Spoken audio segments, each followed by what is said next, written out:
Life Audio.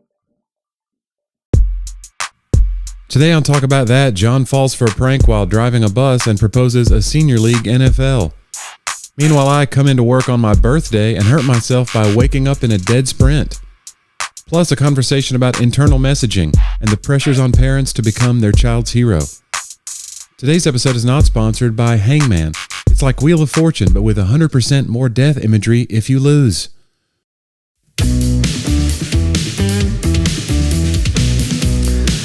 Special birthday edition of Talk About That. It's Johnny W's birthday, and the whole world rises up to celebrate with great aplomb. I don't know if it means that I'm just extra dedicated to the podcast, or if I'm just kind of a sad sack loser. Well, I kept asking, like, do you want to coming in on my birthday to do the podcast? I don't know. It's fine. I like doing it. Well, what's better on your birthday than coming in and talking about yourself? You know what? You're right. That's my only birthday wish. It's your gift to you. Yeah. When I blow out the candles, that's what I'm wishing for. Hey, can I make this more about me? And then I close my eyes and I just hope against hope that it'll happen. Like, what if I had a podcast that was just a stream of consciousness where I could say anything I wanted to about myself? Well, not anything. Well, we do some editing around here. We do a little bit of editing, yeah.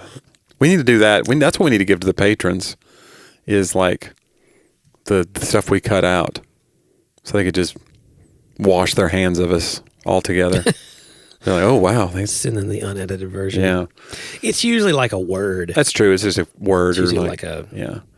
By the way, if you want to support the show, go to talkaboutthatpodcast.com where all the over 270 episodes are archived. Gotcha. I've lost count now. And you can click that link on the top right. You get ad-free content there. And, but yeah, so do that. That'd be great. We have a new review. Leave a review, by the way. That helps people find the show. John, you want to read that review?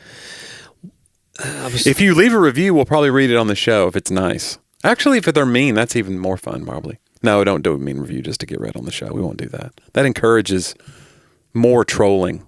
We don't want more. We need less trolling in the world. I could use a little less. Yeah. A little less trolling. You didn't have it ready, and I apologize. I didn't. And I told you a minute ago that I was going to have you read that review. I know. I'm clicking the link right now, but it's so amazing. You're making me look foolish. This is happening in real time. Memento Style is the title. It's a 5-star. Do you know what that's referencing? Memento. Sorry. Yeah. Do you know what it's referencing? The Fresh Maker. No, John. Oh, sorry. Do you know what Memento is? Memento Mori? Okay. No, John. I know what... It's the Christopher Nolan movie about the guy who wakes up. He loses his memory every day. So he has these series of tattoos to remind him of things. And he has to decipher every day what he has forgotten and try to start his life over. It's kind of like the darker version of 50 First Dates. Well, but anyway, so it's like a mystery's unraveling, and so it's told out of order in a lot of ways, and it's told. So that's what they're saying is they listen to the podcast out of order. Gotcha. When they say Memento Style. Yeah, sorry, I've not seen that. Yeah. Oh, it's a great movie. You know, he did the Batman movies, which you probably did enjoy. I've seen those. You see the popcorn films, but you won't go see the ones that are critically beloved. Yeah, sorry about that. Anyway, you need to watch it. It's very good. Yeah. He says, what a fantastic podcast. I recently discovered this one and have been listening to it all day at the office. Yeah. I wonder where he works. Anyway, it's such a great series to binge. I've been doing it Memento style, though. I've been listening in reverse. I think reverse order is the right way. Yeah, probably. I think you've chosen wisely here, sir. You don't want to start at the beginning. No, I wouldn't. I'd go backwards. I think we got better, Johnny. We've gotten better, and we've gotten a little more concise. And there's segments now. We have a couple of segments that we've added. Yeah. Things have gotten a little better. And he says, and when the new episodes drop each week, then I listen to them. So most of the episodes that I binge are in color, or as John Driver puts it, not so black and white. I like that. Oh, he made a little He made a reference. That's a little like pandering. Not only pandering, I think he just helped me get the book to one more person. And if just one person read that book. One person would read that book. We're still waiting on one person. Just one person to finish it. Yeah. And then the new episodes are the ones in black and white. Doing it this way gives the listener the feeling that they have short-term memory loss, just like Lenny. Only the people who've seen Christopher Nolan's Memento will understand. Keep up the good work. He went on to explain. Did, yeah. Keep up the good work on this podcast, boys. You have me crying from laughing and also crying during the deep spiritual subjects as well. I can't wait to keep listening more and more so I can finally see how this podcast got started. See, he wants to know the origin story. He wants to know our Batman Begins, Christopher Nolan. Yeah. I look forward to any future book giveaways and the past ones too. You know what, Kyle? This is Kyle McClure via Apple Podcast. Thank you for your review. If you'll just email me at john@johndriver.com, bro, I'll send you a couple books. Look at that. Yeah. Thank you so much for your This is what review. happens when we give and you people just take. Here's the thing. I've been working with like social media now this year more than ever before, and so you may have seen some of my clips out there, dear listeners. And It sounded like such a boomer thing to say. I've been working with social media. Well, it's like I don't love it, and so it's been hard for me to like give into it. But this past year, I've really invested more time in it, and it's paid off. It's been good as far as like my interaction with the fan. But I had people tell me that are big social media people. They're like, "Well, you don't want to respond. You need to respond just enough to where they feel special that you responded to them. But if you respond to every comment, then it's not special. You want to be different. You want to look like you're different." I go, I don't like those rules. So if somebody leaves me a comment now, sometimes I'll just go in, or if they message me, I'll respond. And so, but then sometimes it goes sideways. You didn't mean for it to. And I don't want to like call this person out because they're a listener to the show. But I thought it was such a funny interaction. This was the interaction I had yesterday. This person messaged me. Her name is Angie. I won't say her last name. She said, "I just heard the podcast with the manual transmission joke, and it literally made me cackle. I love it." If you don't know that joke. You remember that joke, John? Did you tell this on the podcast? I was trying to remember. I don't know. But one of my one-liners is, if you yearly transcribe, what is it? If you yearly transcribe and give out a book about 5-speed car repair, that's annual manual transmission of a manual transmission manual. It's like a really layered. That's a layered joke. I've not heard that. Yeah, annual manual transmission of a manual transmission manual. So anyway, evidently I said that on the podcast. That's well done. And she goes, "And I love the podcast!" Exclamation points all around. Heart. She put a heart. "Thanks to all of you for keeping me smiling." Smiley face. So I saw that and I was like, you know what? All right, Angie, I see you. "Hey, thanks for the kind words, Angie." I messaged back to her. 5 minutes go by. She responds, "You know, I love that you guys are so real, but now I'm mildly weirded out that you answered me. Life is so strange." So she was weirded out. She was weirded out that I responded. See, and that's an interesting... That's not what I was going for. Right, you were going for like, hey... I was going for like, "Hey, I'm a man of the people.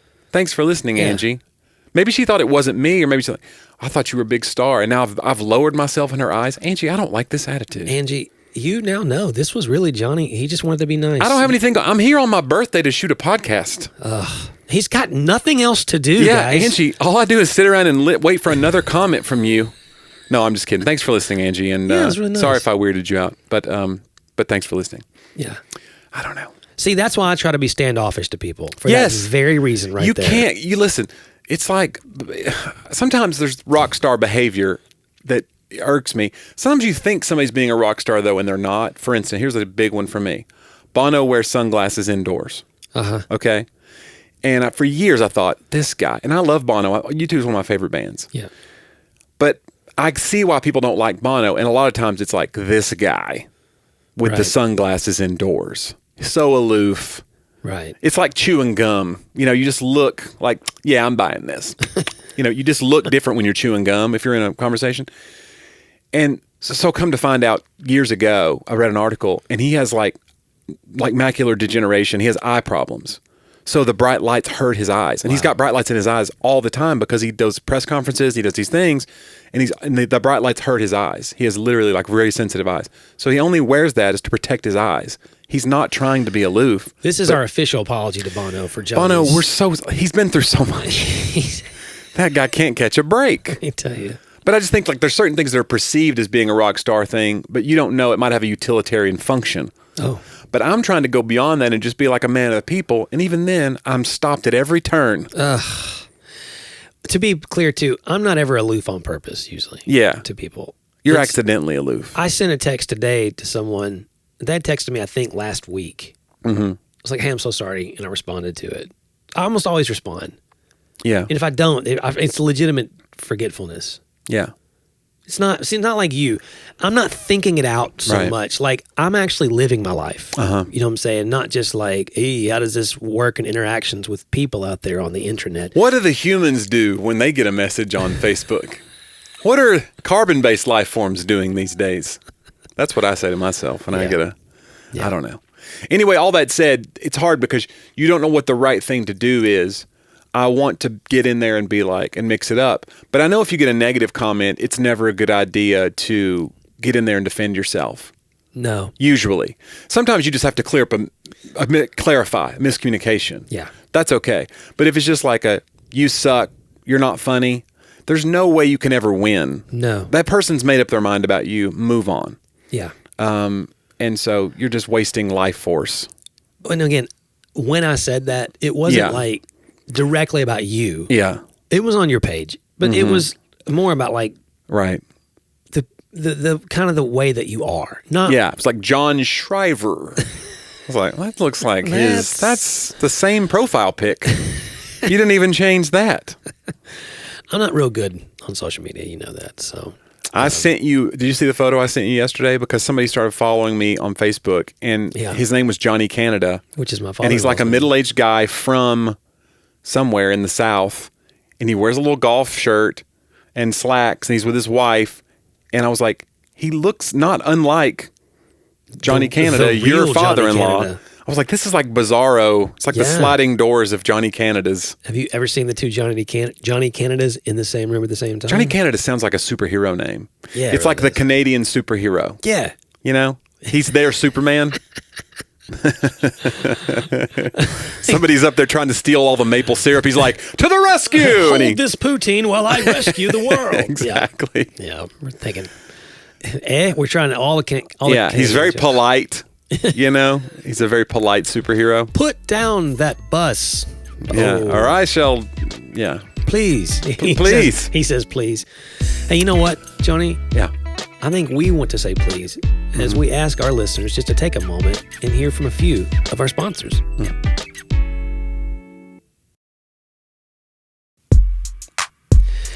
Hey, by the way, it's your birthday. Right. I don't know if you heard about it. I did, and you bought me lunch today. I did. But that's not all I bought you. Oh, really? Yeah. You got me a thing? I got you a thing. No. So it's not a big thing. Oh, But, you know, I'm going to be honest about this. I'm not the best gift giver, as you know. you're coming in hot with these qualifying statements on this gift. And my wife knows. Yeah. Like, it's like a menu for me. But I spent several days Really? and Put thought into it. a lot of time searching. Well, now I have to pretend to like it. Well, it's not impressive at all. In the end, I Oh, I went with see. something very simple because, like, it's like if I would have bought you things that I thought were cool, they were actually my things. Oh, I see. And then I bought something that I thought you would have to say, "Oh, thanks." Or I almost bought something. Yeah, because we're on the air. Like, I have to feign But some even as kind a of friend, you'd have been like, "Yeah," but it would have been just kind of a waste of your time, you know, yeah. kind of thing. I'm So probably going to make fun of it. in the end, no matter what. It's really simple. I'm tossing it to you. Oh, John. you can't. And now he's got to get up and get it. It got caught in the air. Johnny is picking it up. So what I thought instead is, me This and is you, great. me and you go to Topgolf. Hold on. This is a Topgolf gift card, and it says on the top, $25 to $500. When you get there, just tell them how much. You didn't think what I'd do is I cross that out and put in whatever I got it for, but you just left it open like, let's just see. Let's just see what happens. It's either 25. No, it's 50, it's $50. Okay, well So, that's enough for what, 10 minutes of Topgolf? oh, come on. Is that all? No, it's enough for That's more. what I say. You can get up. We can play a for that, couple probably. rounds, probably. Yeah. And then Are you going to go with? that's the idea. Okay. Is it? I like We've it. been talking about Topgolf a lot lately. We have. And we haven't We've gone. not played golf in a while. I want to play real golf too. Yeah. So if you want to bypass Well, we this, need Topgolf to get there, get our swing back. I do. You know what? I got to get that swing back. Phew, I tell you what. That's how John found his swing. Yeah. Yeah. Well, anyway, happy birthday. Thank Again, you. I really did put a lot of I was looking on. John, this is a gift card. You put zero thought into this. I do understand. That was how I wanted you to know. I agonized for days. I really did. And probably spent a good hour and a half internet scrolling, looking. Yeah. You're good with words, but I think you need to think about what agonized really means. No, it was like, it really was. It was You like, I want to tortured do yourself. something nice. Yeah. and I can't. It's like a menu. I can't. You know decide. what? I'm one of those guys that I love a gift card. Well, I knew what you would like because I almost bought you just a regular gift card, Oh, it's just like a Visa. It's like just giving me cash. Yeah, basically. What are you doing? But then I was like, but Johnny does like experiences, and we like to hang out. Yeah. So I thought, and you It'll like be golf, good. so and you thought maybe he'll take me with him. So really, that was the idea. It kind of is a gift for He you. is taking me with him because I'm taking you to Topgolf. That's the gift. So here's the gift That's card. very I've already nice. prepaid part of it. yeah. Yes, I'll pay for the rest of it when we get there. If that's Oh, what, well, that's good. And can we get those? They have those donut holes there, John. Ooh. You seen this? So they have a dessert there that's a basket of donut holes, and then it comes with this syringe, like turkey baster of syrup that you can inject, different injectables that you inject into the donut holes. Wow. Like custard or Bavarian cream or just like jelly. Wow. And they're laid off to the side like you feel like a doctor. Yeah. You feel like you're performing a procedure on your desserts. When It's a way to get fatter while you play golf. right, where you act like you're doing You figured out a way to, golf already is one of the sports. Yeah. That you can be. yeah. No, those guys are in great shape that play. Well, the pro golfers are. right. But John Daly was not a small. No, he was Golfer. the outlier. He Yeah. was the exception that proved the rule. Like you could just, as long as you got a good swing. And he had that haircut too. He had like the mullet with the bangs, the flat across the top. Looked like he'd cut his hair with a 5-iron. Like it just was. It was a little jagged. Wasn't great. John Daly though, Not a sponsor. he could play. Yeah, he's still alive, right? We're Yeah, speaking. We're speaking of him. We're in the past speaking tense. ill of the living. He's probably still Just- the senior. That's our tour. policy. Could you imagine if NFL had the same thing that pro golf had? Like they had a senior league. Like golf. That would does be something no, because you're taking hits. Like you don't need to be taking a hit at It's 45. the only though. sport that I can think of where it's Right. like, you know what? Bowling. You made millions of dollars doing this as a younger man. Yeah. Why don't you just keep on making millions until you die? Yeah. Just play until your 70s and 80s. Like what a great sport. Right. You're right. You can't. Maybe curling, Maybe. But you can't squat down. You can't get back up. I'm saying from have that. the senior NFL game and just let it be what it is. Ooh. What if it like developed its own following and you go to a game? You'd watch it. And you know there's I guarantee people would still watch Barry Sanders run. like the whole field's lined with ambulances just waiting Absolutely. for the injuries. You know what I'm saying? Yeah, walled all around the outskirts is just nothing but ambulances. like he and breaks free. Gurneys. His hip breaks He- free. I was going to wait about 35 seconds for him. He's still running. He's still, yeah. The 10. The 9. I think we just started something. Oh man, So it's not XFL. Yeah. It's what? This is it is XFL, but it's EX. It's the XFL. Yes. Oh, See what we did? We just Yeah. made a whole new branding. trademark. Yeah, nobody can take that from us now. That's I'm glad that it's in the intellectual property. privacy of this Yeah, conversation. no one will ever know that we came up with that. Yeah. I hope it happens. I want to see it happen. I don't know. Well, yeah, man, it's but that's what I tell you my story about hurting myself. You know, I'm in my late 40s now. So you were playing in the XFL. So I'm playing against Barry Sanders. No. I don't have night terrors as bad anymore, but even when I have them, I can talk myself. I have sleep paralysis now with the melatonin. So I lay there. I don't get up anymore and interact. You just stay a prisoner. But even when I would get up and turn on the lights because I would think there's bugs in the room, or I would see like a mouse stand up on his haunches at my alarm clock. Like I really would see stuff. And I would stand up and be like, oh my God. And then Curry would be like, it's not. And I would turn on the light and I would look around for a minute and then like, I know I'm okay. Right. And then Curry would be like, you're an idiot. And I go back to sleep. Yeah. You know, marriage. Right.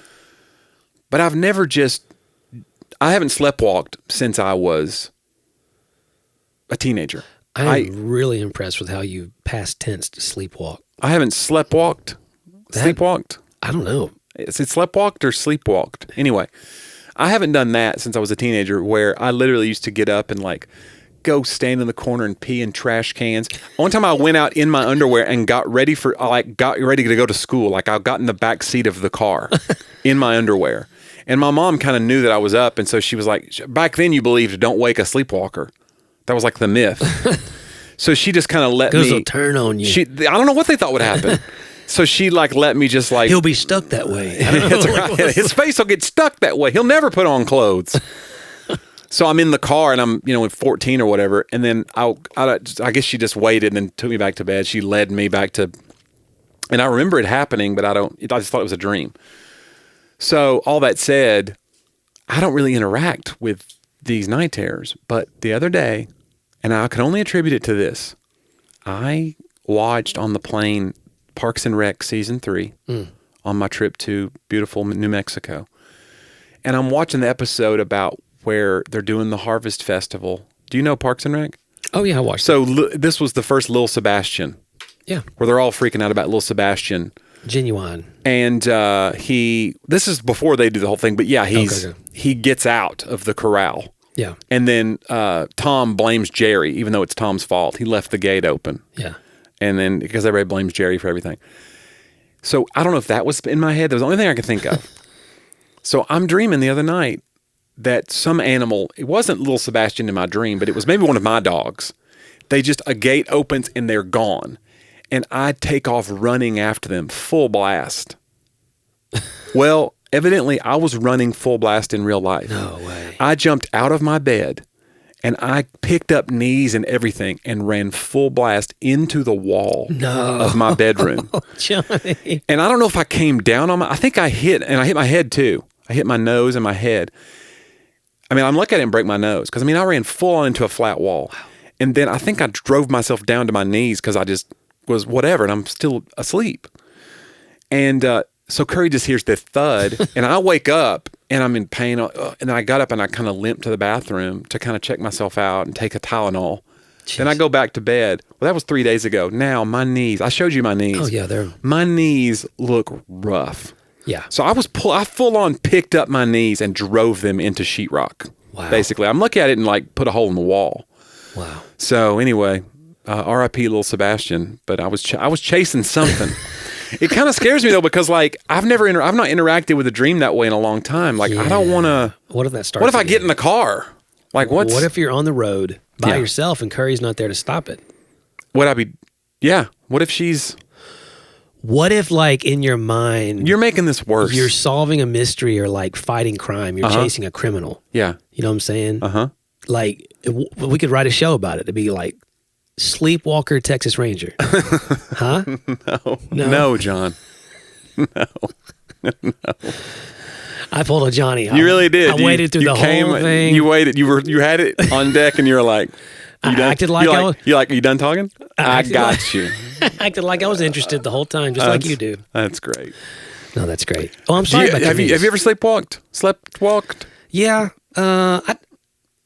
Well, I'm more likely to, again, see something. I haven't done that. I haven't done it in a long time either. But like some people cook and do crazy stuff. They eat. Like they say Ambien. That was one of the side effects of Ambien. Like a certain percentage of people will wake up and do crazy things. Look, I had a family member on Ambien, and he woke up one morning. Yeah. And he walked into his kitchen, and there was a Walmart bag with like some DVD in it. Oh no! Yeah. Do you remember what the DVD was? So he made a purchase. He got up, drove to Walmart, bought some DVD. No way. Came home, went back to bed. No recollection of it. This feels like somebody that is like has a guilty pleasure DVD they wanted to buy. They're like, now I own Happy Gilmore. My wife. You're like, you just like Happy Gilmore. Don't blame the Ambien. No, it was something like B movie off. Like it was not a masterpiece like Happy Gilmore. That's great though. I mean, it's a little scary. It is scary to think you drove, but everybody's had that moment where you're on a long car trip, and then you suddenly realize you don't remember the last 10 minutes of driving. Right. And you're very lucky to still be alive because you have been interacting with other cars, but you're just in that. Right. It's like you're hypnotized by the street, the lines. Yeah, the worst ever, because I used to drive a lot between, Laura was in Clarksville and I was in Knoxville. And so I'd stay way too late, go to see her, go to dinner, hang out, hang out, and then leave at like midnight. Yeah. And I'm going to lose an hour in the time zone and for an 8 o'clock class the next morning. And so that's the worst. Like right. It's 2:30, and I used to like open my moonroof and I think I've said this before, but I'd stick my hand up in the air and I'd cup the air and shoot it into my eye. What? Like I'd redirect the airflow because I couldn't, It's like one of those plane vents that has one stream of air. Exactly. Like just shoot it and I'd crank the music up. I'd go hot, cold, hot, cold, hot, cold with the That's like a funny visual if somebody's driving on the highway beside you. They just see you got your fist up. You look like the end of the Breakfast. You end at the end of Breakfast Club. Hey, hey, hey, hey. Yeah, dude, you were Judd Nelson, bro, in the trench coat. He's really enjoying his drive. No, he's just trying not to die. But my big thing is when your brain starts dreaming about the highway, it'll do that. Right. It's almost like one of those movies where someone's breaking into a house and they put something in front of the security camera that looks like what you're already looking at. Right. You know what I'm saying? Yeah. It's like your brain will do that. Here's the highway. Mm-hmm. What if you dreamed about this? See, everything's fine. So yeah, it's scary stuff. But I'm glad we're still here. But everybody's had that moment where you get home and you don't remember what you did. Where you live. Wait. Yeah, that's not my house. That's. Come on, we've all been there. Haven't we though? Sheesh, I don't know, man. But it's weird, man. So now I have injuries from. I don't think I've ever had an injury. You need to start strapping yourself in. I don't want to be that guy. I can't do that. My buddy Brent one time punched himself in the face. Okay. I think he said he was fighting with somebody in his dream, and he kind of uppercutted himself. Wow. And so he had like a fat lip. I feel like a therapist could have a lot to say about that. Yeah. Maybe he was fighting with himself, Johnny. Aren't we all, though? Come on now.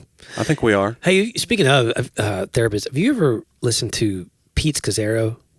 Mm-mm. So Pete Scazzaro does the emotionally healthy leader stuff. And Okay. I've been listening to his podcast. I don't listen to a lot of podcasts, oddly enough, anymore. But man, he's really, really good stuff. There's some really good stuff. You know who Rich Velotis is? Yeah.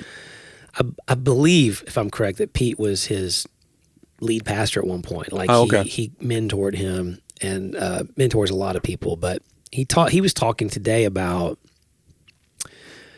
he had a name for it. I don't remember the exact name for it, but how key it is to come to grips with. He said there's about 10 or 15 of them with like some internal message that you constantly play in the background that you're probably not aware that you do. Yeah. And he was using examples like there's someone that no matter what they do, they're always hearing I'm a loser. Yeah.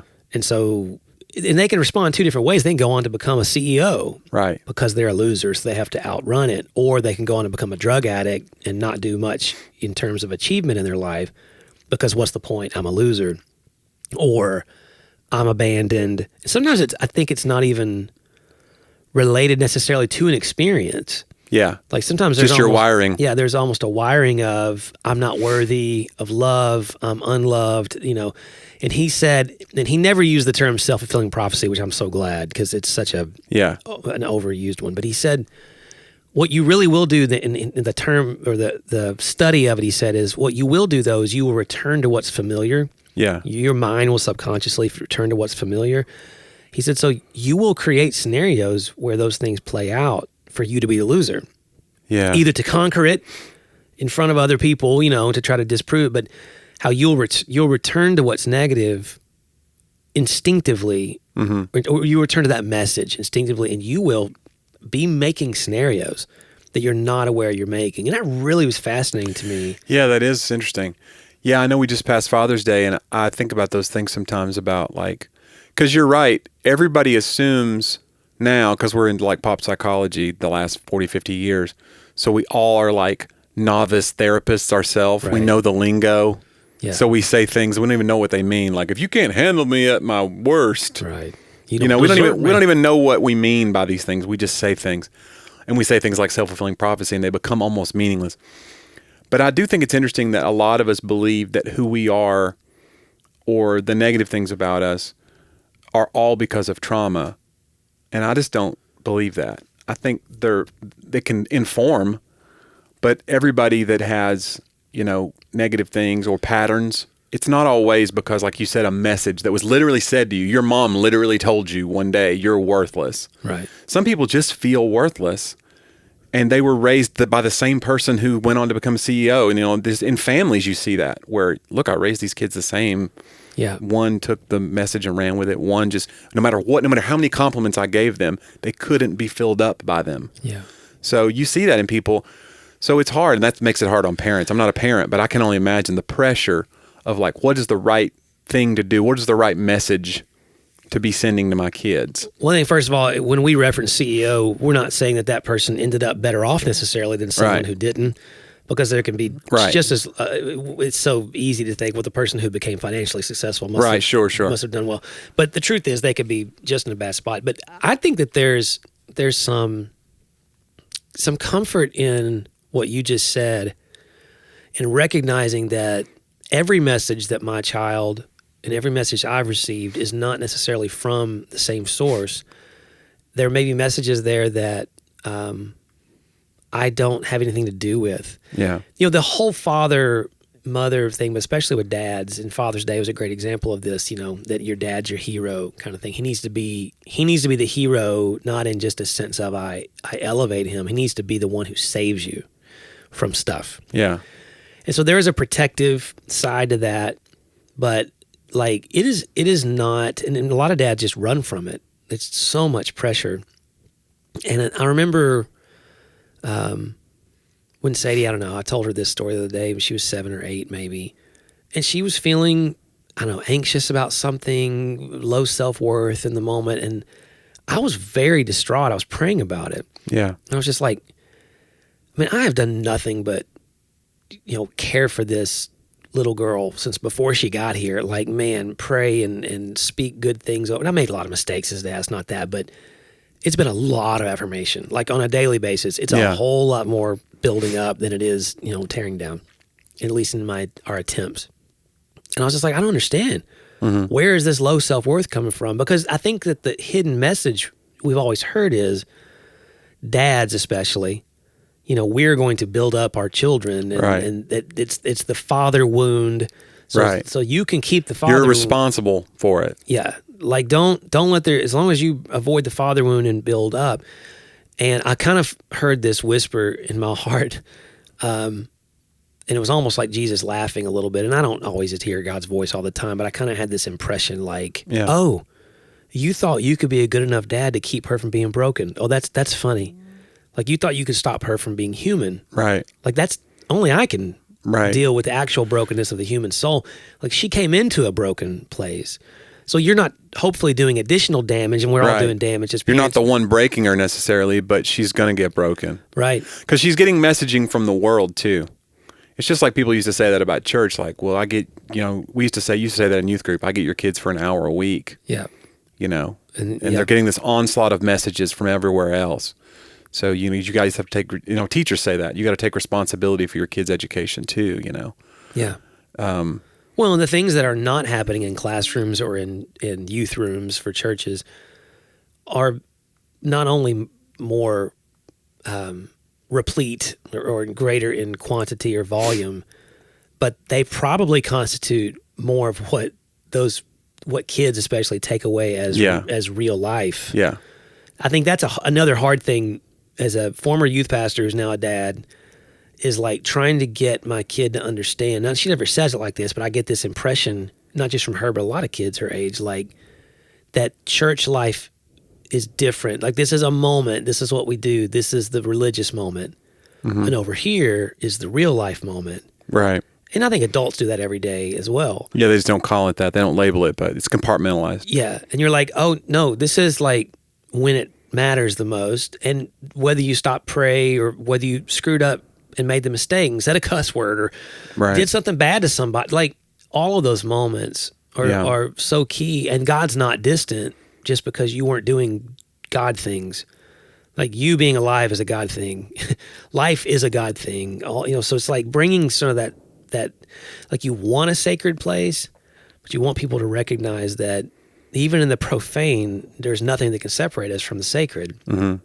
And then, so when we just instinctively believe God is distant because we are doing distant things or we're in a distant situation, a place of doubt, a place of cynicism, a place of cursing, a place of hurting someone else.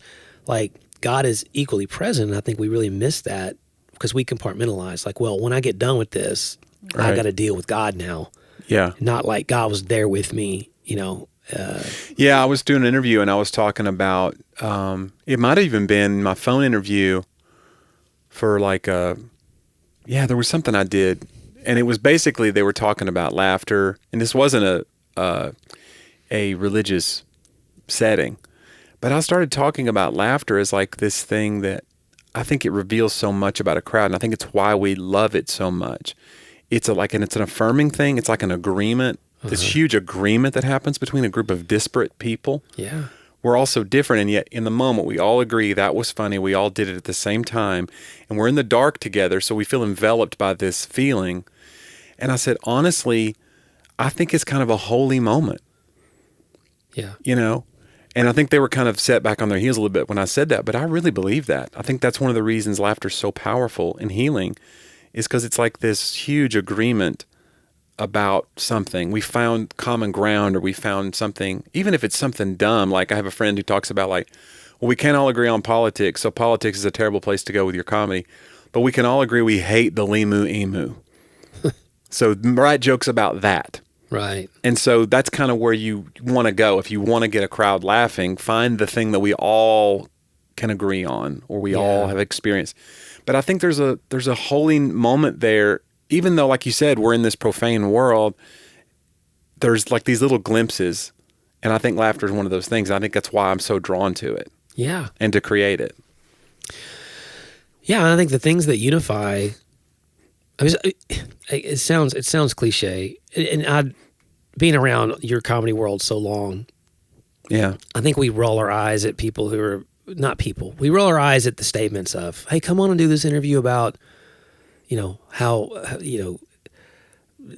laughter does a heart good like medicine. Right, or whatever. right, Like, right. you know, there's like a real... They find the one Bible verse that they can like lump Right. to. So it's okay, everybody, to laugh. Like, we're trying to reassure people that it's okay.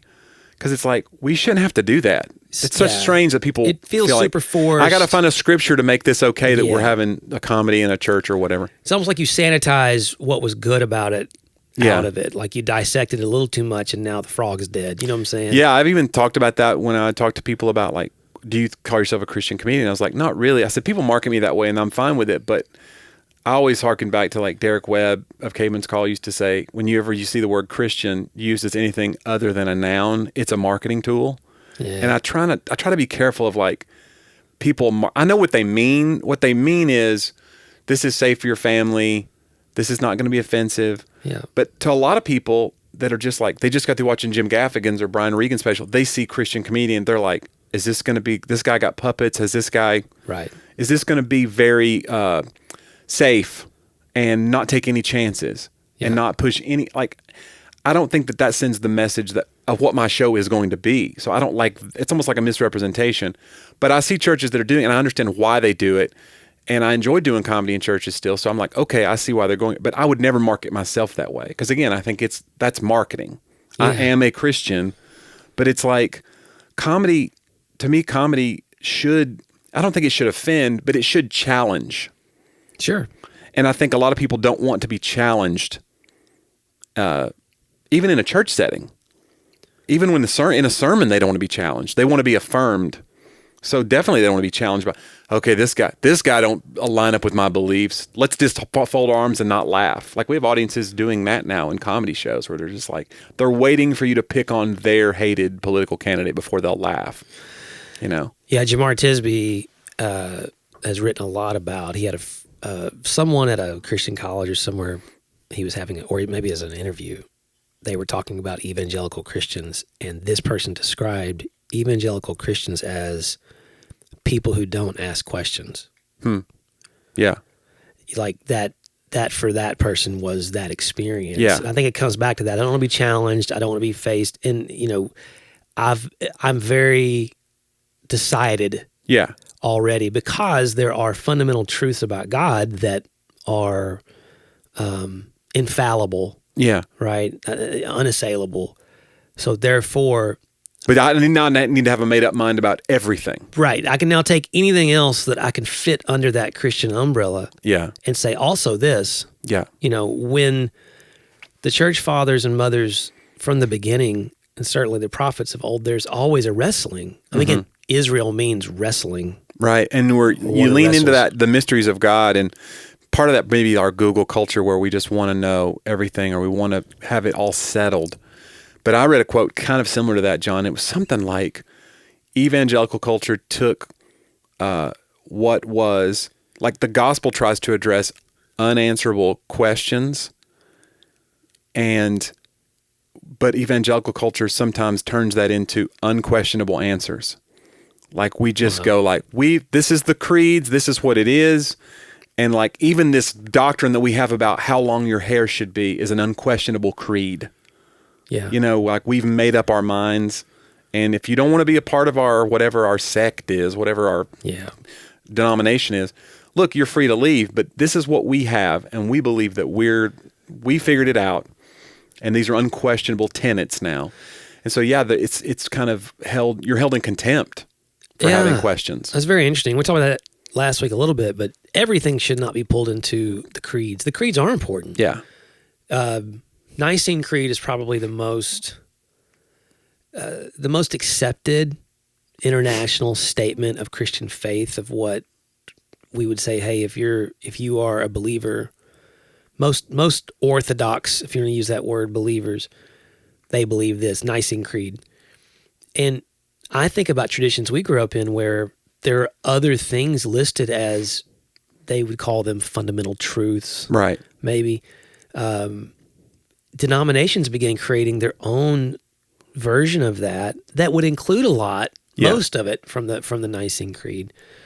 But like I've struggled. They put it on the same level though. Exactly. Like Jesus was born of a virgin. Also this, alcohol consumption is this damnable thing. And so like now you've elevated this weird tenet to the same level as Christ's incarnation.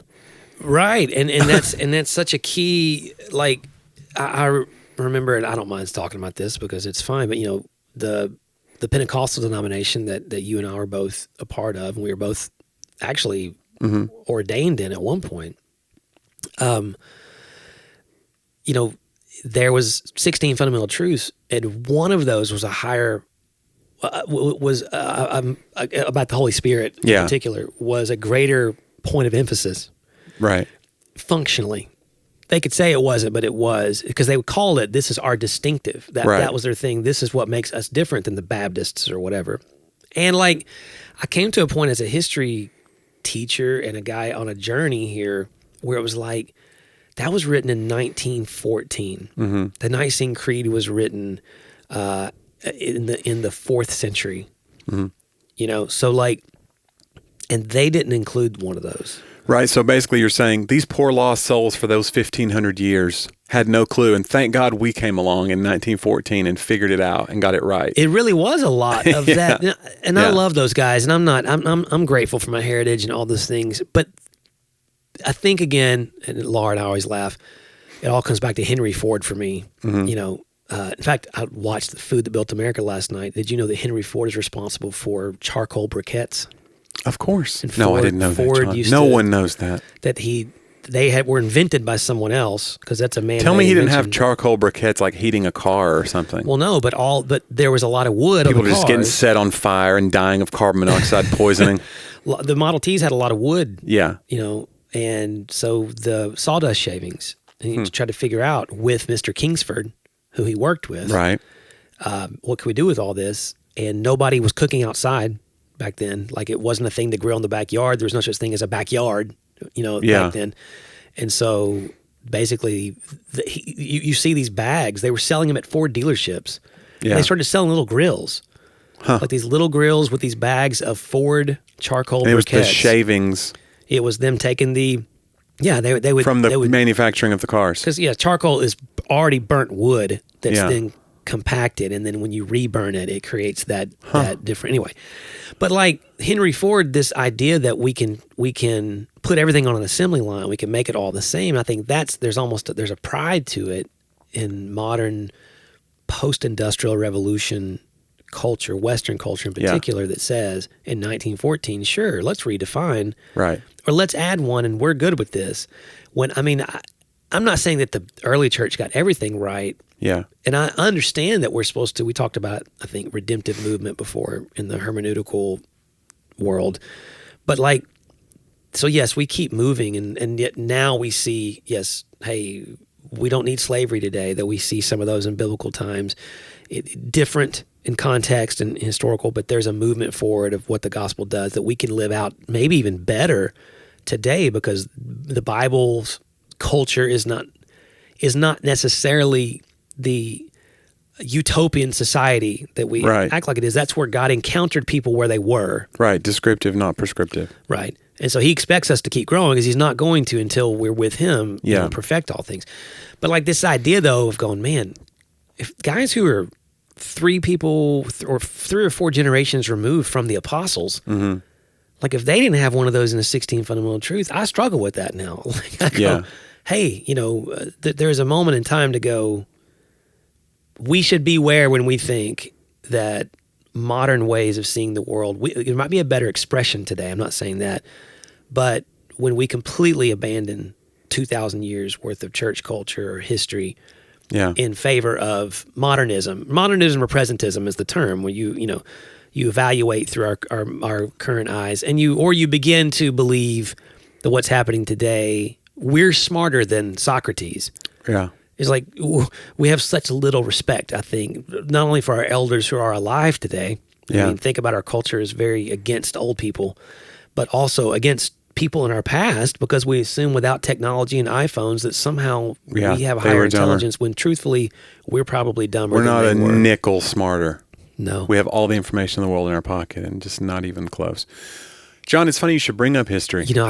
I thought it was too. Because it's a special day, because it's my birthday. It is. But it's also time to take a look back at this week in history. It's a segment we like to call Talk About Then. That's right, John. I wanted to bring this up because I know we want to launch a new segment very soon. John and I have been talking about this. But we love like the history of colloquialisms and history of like words, the etymology, if you will, which is also the study of insects. And I think you will. No, that's entomology. I know. Just being stupid here. But I saw this yesterday and made me laugh, or I think you would think it was interesting. It was an article about the history of words that we use every day that are actually people's last names. And one of them was boycott. Did you know boycott comes from somebody's last name? No. In 1880, the word was invented to describe what was happening to one Charles Cunningham Boycott. Because of the way he treated the farmers who rented land from him, the people in his town refused to have anything to do with him. Huh. So that was the I first. wanted his name to be like Jedediah or something. Jedediah Boycott. Oh, Jedediah Boycott. It was Charles Cunningham Boycott. Cunningham's, that's... Yeah. Oh, Cunningham Boycott. I'm not going to call him Charles. That's they let their dollars do the talking and said, like, we're done with you. Interesting. And he probably kicked them all out of his rental houses, but I don't know if it worked. We don't know if the first boycott worked. We don't know if it actually was successful, but... Yeah. Okay, so this week in history, let's move on. Hold on, let me find it. I got it pulled up over here. Don't you leave me. Okay. Studebaker, talk about cars. Studebaker and Packard merged, John, this week in 1954, the last two independent U.S. automakers. I did not know that. Did you know that? I did not know that. Independent automakers, U.S. automakers, agreed to combine forces, which, as we know, they went on. Didn't go so well. They formed the Studebaker Corporation in 1962. They probably should have kept it as it was. The hollow nickel spy case, John, was found hidden in 1953 this week. Microfilm from a Soviet spy is found in a hollow nickel by a newspaper delivery boy. That's a very old sentence. Newspaper delivery boy, nickel. Don't take any hollow nickels. And Soviet spy. Although we wouldn't have Soviet spies. We'd have Russian spies now, but we wouldn't have Soviet spies. The coin felt funny to the newspaper boy, so he dropped the nickel on the ground and it fell apart, revealing a tiny microfilm. He had been given the nickel earlier as change. Years later, it was determined that the nickel belonged to Soviet spy Rudolf Abel, who was exchanged for captured U.S. U-2 pilot Gary Powers. Wow. So I've not found out what the microfilm had on it. Hopefully it wasn't like really important secrets, U.S. secrets or whatever, but yeah. So don't take any hollow nickels. Yeah. You ever hear the old phrase, don't take any wooden nickels? Yeah. I don't know. John, this week, 1918, the Great Circus train wreck. A train engineer fell asleep and crashed into the rear of a stopped circus train, killing 86 circus personnel in Indiana. Cow. The engineer had slept little, if at all, in the preceding 24 hours. See what happens? This is just like your car story. Mm-hmm. And this is why you never became a train conductor. That combined with several heavy meals, Wow. and kidney pills are thought to have caused him to fall asleep at the controls. He missed at least 2 automatic signals and warnings posted by a brakeman before plowing into the back of a 26-car circus train, which had made an emergency stop to check a hot box. The engineer and his fireman were criminally charged, but the jury found itself deadlocked and a mistrial was declared. Prosecutors declined to retry the case and charges were dropped. So nobody faced any recompense for this. I feel like that there should have been more than one engineer on the... Maybe. And, I don't know. It's like one of those things of like, it's obvious negligence. Obviously, he didn't set out to kill people. But when you have somebody behind the wheel, there's a lot of responsibility there. You shouldn't be... I've had a lot of heavy meals. I think I've dodged a bullet. And between that and my kidney pills... I can tell you something. When I used to drive the bus with the kids, I'd feel the weight. You'd feel the... I'd feel it behind. I'd pray a lot. And then, of course, the kids would troll you every now and again. I remember the time that... didn't Dane text you? Like you left me at the gas station? Yeah. And you start freaking out. We were an hour down the road. We were like an hour. And he was like, you left me in... Yeah. You left me in Manchester. And it was so like something that would really happen. And your heart just sinks. Because, it's so many kids. It's like Home Alone. And I'm going... You just go, where's Kevin? And I'm mad at Dane because I'm like, why did you wait an hour? Right. What were you doing? Were you that distracted? You're just roaming around a gas station? All this, and it was very possible. Yeah. All that's very possible. Right. Dane, I hope you're listening. It's very possible that you're being... And then he goes, did he come up to you or did he text you back? I think because he's in the bus when he sent Laura the text. Went running back at the bus. Yeah. And found him. He's hiding. Yeah, or something. It was like, you little... Yeah. Wow. Yeah. These kids are no good. That's what we're getting at. He's a trusted staff member of this church. We like to think. All right, John, finally, this week, 1633. Do you want to take a guess? Puritans? Galileo was prosecuted for teaching the earth revolved around the sun. Wow. I think we've shared this a little bit before, and I think there's a spiritual element to this because it's kind of like we talked about individualism versus collectivism before, but Galileo was literally just teaching against the idea that the earth was the center of the universe and everything revolved around us. Yeah. He had the gall to say, no, from what I've seen, this. And they're like, he's a witch. They get so mad. And it's one of those things. That's when you really see somebody has grown up in real life. It's when they start to realize the earth does not revolve around them. Anyway. It does make one wonder. I would like to go read up on how they tied the earth being the center of the universe to their theology. Yeah, it would be interesting to know that. Because I believe that he was excommunicated. It says, I'll read the story. The astronomer Galileo Galilei, which is one of those double names. Yeah. Kind of. Like a very uncreative mother. Why not just Bob Galilei? Anyway, he was sentenced to prison by the Roman Inquisition, so it was definitely a religious, for teaching that the earth revolves around the sun, heliocentrism. In 1615, the Roman Inquisition had determined that heliocentrism contradicted the Holy Scripture, citing biblical passages such as Psalm, and he has a bunch of them, the world is firmly established, it cannot be moved, Ecclesiastes 1:5, and the sun rises and sets and returns to its place. So they're taking these and extrapolating physical movement and scientific movement from these kind of abstract concepts. Right, from a poetry book. Right. Galileo's dialogue concerning the two chief world systems. But to be clear, Psalms is a song book or near in the poetry. I didn't mean the whole Bible's a poetry book. Supported heliocentrism and it appeared to attack... So Galileo's dialogue, by their way of thinking, appeared to attack Pope Urban VIII. So for this indiscretion, Pope Urban had him brought before the Roman Inquisition under threat of torture. Galileo recanted, did not know this.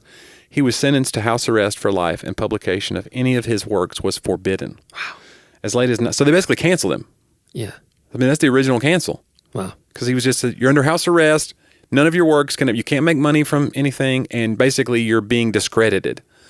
As late as 1990, the church still showed support for Galileo's prosecution, as evidenced in a speech by Cardinal Ratzinger, who later became Pope Benedict the 16th, in which he stated, the Roman Catholic Church, verdict against Galileo was rational and just, and the revision of this verdict can be justified only on the grounds of what is politically opportune. However, in 1992, 2 years later, the Catholic Church admitted they were wrong in this decision. Wow. So can you imagine hanging on to... That's the thing, too, about... people talk about religion being closed-minded, and I think that's not necessarily true, because I feel like what you believe about God is the most important question to ask, so we have to be seekers.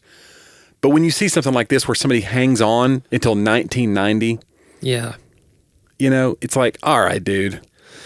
Well, and what I read in it too is in the original, that there is this Pope Urban, like there has to be an attack against someone's power. Mm-hmm. Like when you see power, I think back to your Christian being used as a marketing term, or as an adjective.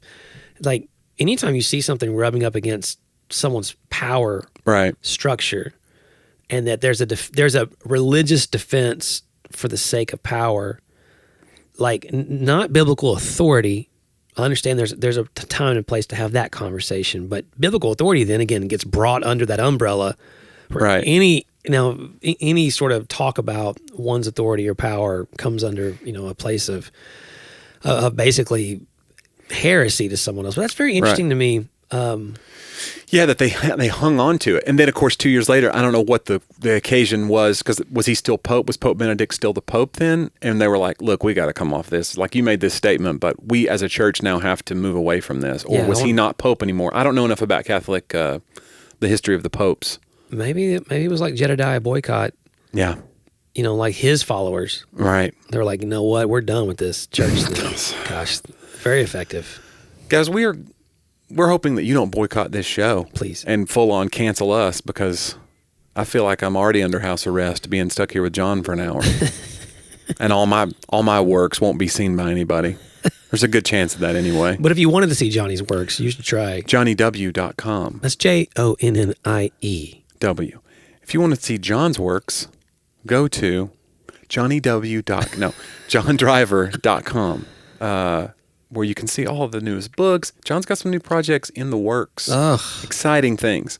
The written word is his playland. Oh my goodness. The English language is like a palette that not like a palette like a painter would have, like a stack of pillows on the floor that you make. When you make when you make a palette, when you go to, or like a wooden thing that you stack sacks of concrete on. The pillows are good because you could fall asleep in any of my books. I wonder if that's a cultural thing when you say make a palette on the floor, if they say that everywhere. That's certainly growing up. It's a southern thing, right? Come over, we'll make a palette. I need to ask our northern audience, did you guys ever say make a palette on the floor? If we said that, did you think your mom's going to stick you on a piece of wood? Right. Right.